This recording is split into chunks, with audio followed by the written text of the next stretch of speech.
इसके अलावा आज के प्रोग्राम में तालीम के हवाले से और सेहत के शोबे हवाले से बात करेंगे और प्रोग्राम के जैसे जैसे हम आखिरी पड़ाव में दाखिल होंगे तो फॉर्मेट के हिसाब से आपकी लाइव कॉल्स प्रोग्राम में शामिल होंगी। आप अपनी बात ठीक 9:40 से 42 मिनट के आसपास शुरू करेंगे, प्रोग्राम में रखें और उसके बाद आखिरी 10 से 15 मिनट ये सिलसिला चलता रहेगा। लेकिन प्रोग्राम का आगाज हिस्ट्री ऑफ द डे के साथ गौहर कुछ स्टूडियो में मौजूद है। बहुत बहुत शुक्रिया गौहर। बहुत बहुत शुक्रिया आसिफ रशीद। तो प्रोग्राम की शुरुआत तय फॉर्मेट के मुताबिक तारीख में आज के दिन के हवाले से आज 24 दिसंबर है। मुल्की और आलमी सतह पर क्या कुछ हुआ, चंद अहम मालूमात है तारीख के आईने में, वो हम आपके साथ शेयर करें। और आज ही के दिन यानी कि 24 दिसंबर साल 1924 में अल्बानिया एक जमहूरिया बना, वो आज ही का दिन था। और आज ही के दिन 24 दिसंबर साल 1941 में दूसरी जंग अज़ीम में जापान ने कोचिंग और हांगकांग को फतह किया, वो आज ही का दिन था। और आज ही के दिन साल 1946 में चौथी फ्रांसीसी जमहूरिया कायम हुई। और आज ही के दिन साल 1951 में लीबिया और के पहले शहंशाह, लीबिया ने ओरिस को के पहले शहंशाह के तौर पर इटली से आजादी हासिल की है, वो आज ही का दिन था। और आज ही के दिन साल 1968 में 24 दिसंबर साल 1968 में अपोलो 8 के खलाबाज चांद के गिर्द चक्कर लगाने वाले पहले इंसान बन गए। और आज ही के दिन साल 1996 में 24 दिसंबर साल 1996 में ताजिकिस्तान में खाना जंगी के खात्मे के लिए महदा हुआ। और आज ही के दिन साल 2000 में विश्वनाथन आनंद शतरंज के आलमी चैंपियन बने। और आज ही के दिन साल 2014 में अटल बिहारी वाजपेयी और मदन मोहन मालवीय के लिए भारत रत्न का ऐलान हुआ, वो आज ही का दिन था। तो नाजरीन, ये थी तारीख में आज के दिन के हवाले से यानी कि 24 दिसंबर मुल्क का और आलमी सतह पर क्या कुछ हो, चंद अहम मालूमात थी जो हमने आपके साथ शेयर की है।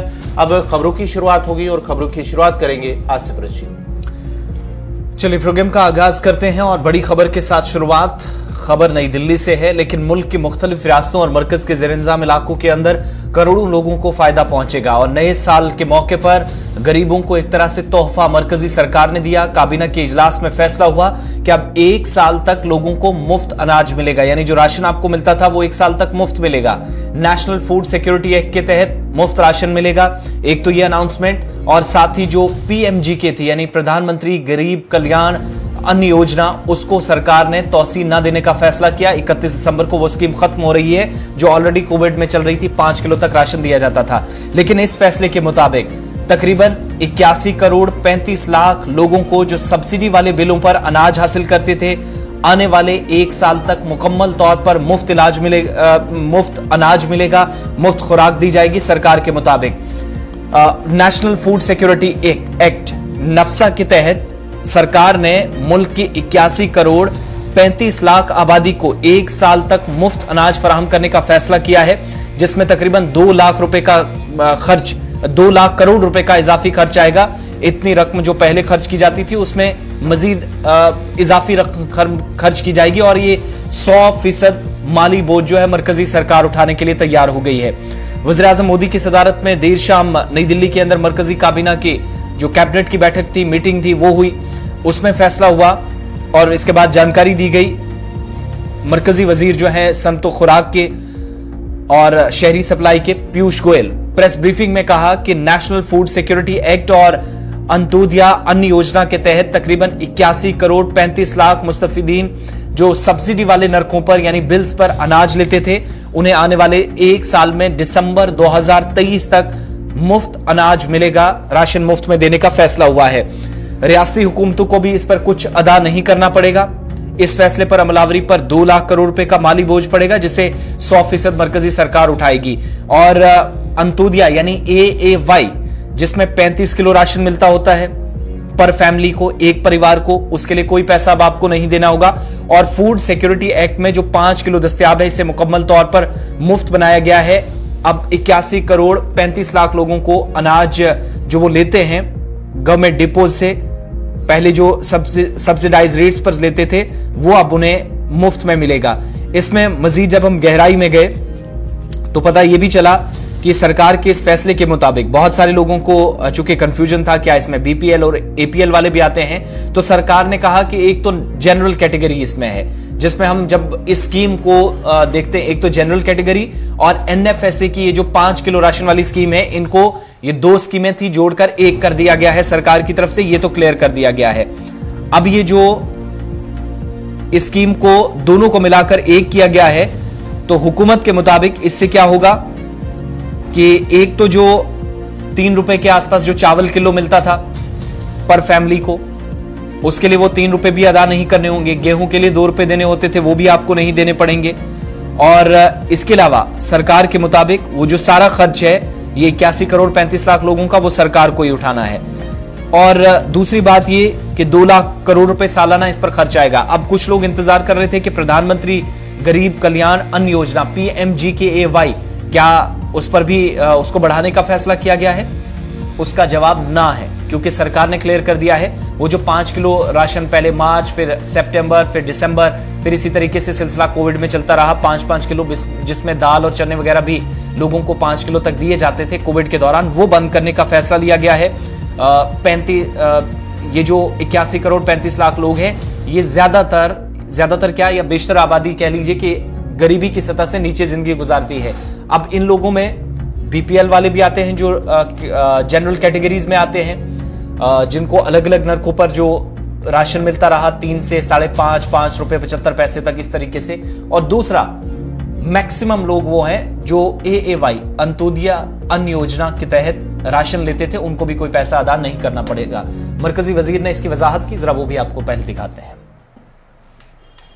ऐतिहासिक फैसला माननीय प्रधानमंत्री जी ने फिर एक बार अपने संवेदनशील व्यक्तित्व का परिचय देते हुए लिया है और आगे चल के फूड सिक्योरिटी एक्ट में कुछ पैसा ना दिए गरीबों को मुफ्त में जो उनकी एंटाइटलमेंट है, जनरल कैटेगरी में 5 किलो प्रति व्यक्ति और अंत्योदय अन्न योजना में 35 किलो प्रति परिवार जो अनाज खाद्य सुरक्षा के तहत दिया जाएगा, वो पूरी तरीके से मुफ्त, जिसका खर्च केंद्र सरकार पूरा अपने बजट से पूरा करेगी, जो लगभग 2 लाख करोड़ रुपए। अब माननीय प्रधानमंत्री जी ने एक ऐतिहासिक फैसला ये लिया है कि नेशनल फूड सिक्योरिटी एक्ट के अंतर्गत जो गरीबों को अन्न सुरक्षा दी जाती है, खाद्य सुरक्षा दी जाती है, ये अब मुफ्त में, पूरी तरीके से मुफ्त में लोगों को उपलब्ध कराई जाएगी। देश भर में लगभग 81.35 करोड़ लोग जो खाद्य सुरक्षा के नियम के अनुसार अभी तक पैसे देके सब्सिडाइज फूड ग्रेन लेते थे, अब ये दोनों स्कीम्स को एक प्रकार से जोड़ दिया गया है। खाद्य सुरक्षा में ही मुफ्त में जो अन्नदाता योजना के तहत 35 किलो जिन परिवारों को मिलते हैं उनको 35 किलो मुफ्त में मिलेगा। बाकी लोगों को जो 5 किलो अनाज पहले सब्सिडाइज दरों पर मिलता था 1 साल के लिए, अब उनको मुफ्त में वो अनाज उपलब्ध कराया जाएगा। माननीय प्रधानमंत्री जी ने केंद्र के ऊपर जो फूड सब्सिडी या अलग अलग प्रकार से जो खर्च आता है उसको अब बढ़ाकर लगभग 2 लाख करोड़ रुपए कर दिया है। तो 2 लाख करोड़ रुपए अब केंद्र सरकार पूरा खर्चा अपने ऊपर लेगी खाद्य सुरक्षा नियम के अनुसार, और लोगों को अब कुछ भी पैसा भुगतान नहीं करना पड़ेगा। सुरक्षा नियम जो कानून है नेशनल फूड सिक्योरिटी एक्ट का, उसके हिसाब से 5 किलो राशन जिनको मिलता था, इसमें आप 3 रुपए के आसपास जो चावल लोगों को मिलता था, 35 किलो AAY के तहत आपको मिलता था, जो अनाज आप लेते थे उसका भी पैसा नहीं देना होगा। 2 किलो जो गंदम के लिए या गेहूं के लिए देते थे, 3 किलो चावल उन्हें मिलता, 3 रुपए फी किलो चावल उन्हें मिलता था, उसके लिए भी पैसा नहीं देना पड़ेगा। इसमें BPL वाले भी आते हैं और AAY वाले, इसमें APL वालों का भी मसला था, लेकिन उसके लिए फिलहाल कोई क्लियरेंस नहीं है। तो ये क्लियर है इस बार। सरकार की तरफ से क्लियर कर दिया गया। अब इसी काबीना में एक और फैसला लिया गया। उस फैसले में जो फौजी अफसरान हैं, जो रिटायर्ड फौजी अफसरान हैं, उनको बराह रास्त फायदा पहुंचाया गया है। चूंकि ऑलरेडी 1 रैंक 1 पेंशन वाली स्कीम है, साल 2013 के बाद काफी ज्यादा इस पर हंगामा मचा। पहले भी सरकारों ने इस पर वादे किए, लेकिन मजीद इस पर काम सरकार की तरफ से किया गया। लेकिन कल मरकजी काबीना के इजलास में यह फैसला बिलाखिर हुआ और इसकी तफसीलात भी बाद में शेयर कर दी गई अनुराग ठाकुर की तरफ से कि जो मुसल्लह अफवाज के सिपाही हैं, फौजी जो रिटायर्ड हैं और इन या जो ऑफिसर्स रिटायर हैं या रिटायर जिनको होना है, पेंशन में इजाफे को मंजूरी दे दी गई और 1 जुलाई 2019 से फौजियों की पेंशन में इजाफा किया जाएगा। पहली बात क्लियर। चूंकि एक बड़ा फैसला इसलिए है, पहले जो ऑलरेडी पैसा मिलता था रिटायर्ड पेंशनर्स को, उसमें बढ़ोतरी की गई है, उसमें इजाफा किया गया है। फौजियों के देरीना मुतालबे को पूरा करते हुए सरकार के मुताबिक जो नई पेंशन औसत के मुताबिक साल 2018 में रिटायर होने वाले फौजी हैं, कम से कम और ज्यादा से ज्यादा पेंशन की बुनियाद पर उन्हें ये पैसा दिया जाएगा। इस फॉर्मूले के तहत एक ही रैंक पर रिटायर होने वाले फौजियों को एक ही पेंशन मिलेगी, यानी रैंक अगर सेम है तो पैसा भी सेम मिलेगा। नई पेंशन का फायदा तमाम रिटायर्ड मुसल्लह अफवाज के एहलकारों को 30 जून 2019 तक दिया जाएगा और 1 जुलाई 2014 के बाद जो रजाकाराना यानी जिनने वॉलंटरी बेस रिटायरमेंट्स ली हैं, उनको इसका फायदा बिल्कुल नहीं मिलेगा। सरकार ने यह क्लियर कर दिया है। 25,13,000 फौजियों को यह बढ़ती हुई पेंशन का फायदा मिलेगा, जो पहले तकरीबन 19-20 लाख के आसपास थी। मरकजी वजीर को सुनिएगा। आज जब इसमें रिवीजन हुई है तो इसका लाभ कितने लोगों को मिलेगा? 1/7/2014 के बाद सेवानिवृत्त हुए पर्सनल जो हैं, उनको मिलाकर अब इसकी संख्या 25,13,002 डिफेंस पर्सनल्स और फैमिली पेंशनर्स की हो जाती है। तो 1/7/2014 से पहले 20,60,220 ये पेंशनर्स थे। अब इनको कुल लाभ कितना मिलेगा? अगर वार्षिक में वित्तीय भार अगर कहूं, जो पड़ने वाला है, जो अतिरिक्त पड़ेगा, वो है 8,450 करोड़ रुपए का।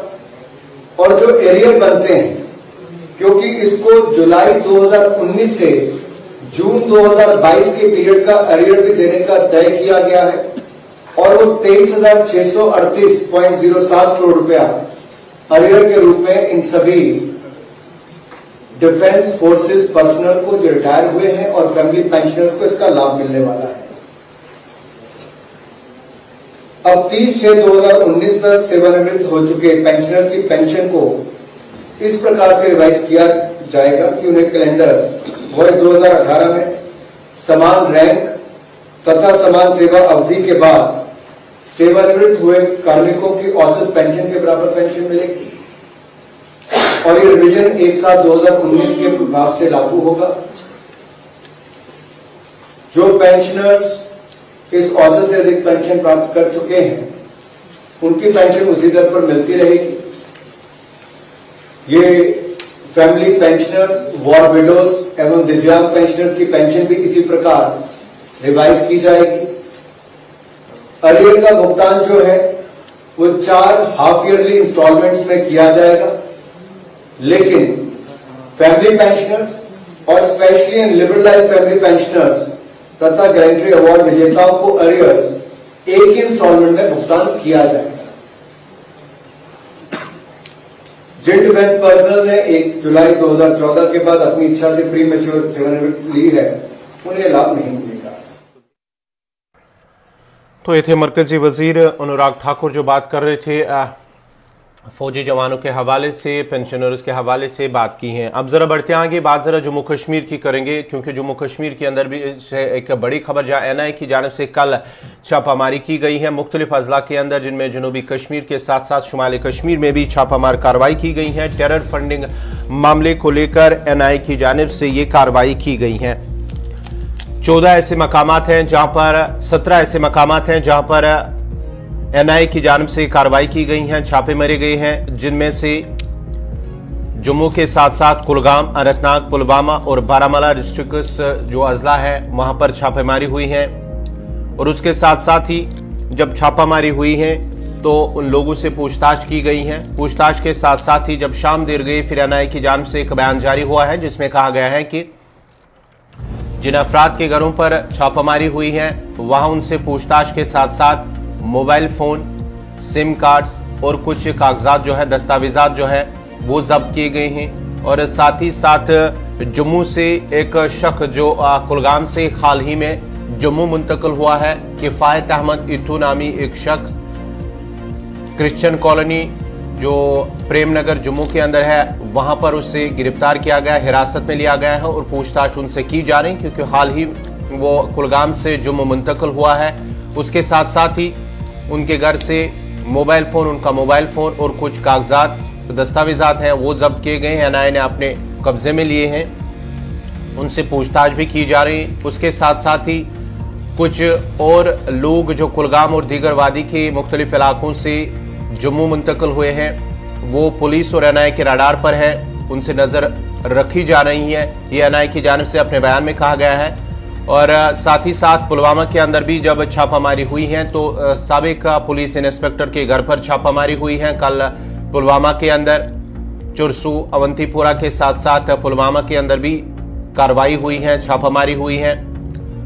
और जो एनआईए की जानिब से बयान जारी हुआ है उसमें यह भी कहा गया है कि कुछ लोगों की जानिब से यानी कि कुछ भलाई वर्कर जो है उन पर नजर रखी जा रही है और कुछ लोगों को जब हिरासत में लिया पूछताछ के लिए, कुछ सिम कार्ड्स बरामद हुए हैं, कुछ सिम कार्ड जब्त किए गए हैं, मोबाइल फोन जब्त किए गए हैं, उन्हें पूरी तरह से खंगाला जा रहा है और इस पूरे मामले में तहकीकात की जा रही है क्योंकि उन्हें खबर मिली थी कि खासकर वादी कश्मीर के अंदर जो हिंदू मुस्लिम भाईचारा है उससे जख्म पहुंचाने की कोशिश की जा रही है और उससे जख्म पहुंचाने की कोशिश कर रहे हैं कुछ लोग। एक मंसूबा बना रहे हैं जो अक़लियती फ़िरका से लोग हैं उन पर हमला करने का मंसूबा बनाया जा रहा है और उस मंसूबे को नाकाम बनाने के लिए इस तरह की कार्रवाई की गई है। उसके साथ साथ ही जो एलओसी ट्रेड है उस सिलसिले में पुलिस की जानिब से एक चार्जशीट जो है वो दाखिल की गई है।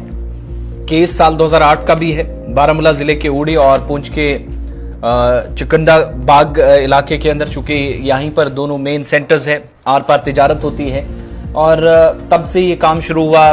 नजर थी बहुत सारे इलाकों के अंदर और कहा गया कि एसओपी के मुताबिक जो पाकिस्तान से आने वाला सामान था या मसनूआत थी बरामद करने का सिलसिला था, उसकी इजाजत दी गई। लेकिन उसके बाद से कई लोगों ने गैर कानूनी कार्रवाइयां की या सरगर्मियां अंजाम दी। सेक्शन 120B आईपीसी की, इसके अलावा सेक्शन 17, 20, 21, 39 और 40 के तहत अनलॉफुल प्रिवेंशन एक्टिविटीज एक्ट के तहत केस जो है वो भी दर्ज किया गया और 3 लोगों के नाम सामने आए जिनमें पुलिस के मुताबिक इन पर ये सारे इल्जाम तय हुए और अब चार्जशीट फाइल कर दी गई एनआईए की तरफ से। कल जब कार्रवाइयां हुई तो रात देर गए प्रेस बयान भी सामने आया।